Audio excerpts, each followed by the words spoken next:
C'est ce que l'administration Trump appelle la politique de tolérance zéro. En 6 semaines, 2000 enfants ont été séparés de leurs parents qui ont été arrêtés pour être entrés illégalement aux États-Unis. Des mineurs hébergés par centaines dans des centres près de la frontière mexicaine.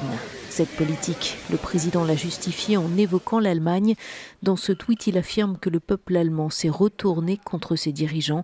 Grosse erreur de l'Europe, ajoute-t-il, que de laisser entrer des millions de personnes qui ont changé leur culture.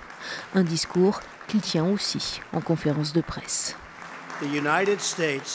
Les États-Unis ne deviendront pas un camp pour migrants et ne deviendront pas un centre de rétention pour réfugiés. Ça, non. Regardez ce qui se passe en Europe. Regardez ce qui se passe ailleurs. On ne peut pas permettre que ça se passe aux États-Unis, pas sous ma présidence.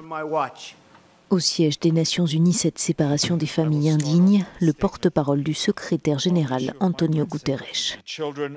Par principe, le secrétaire général considère que les réfugiés et les migrants devraient toujours être traités avec dignité et respect, conformément au droit international en vigueur. Les enfants ne doivent pas être traumatisés en étant séparés de leurs parents. L'unité des familles doit être préservée. Donald Trump rejette la responsabilité de cette situation sur les démocrates qui refusent notamment que l'immigration légale soit plafonnée.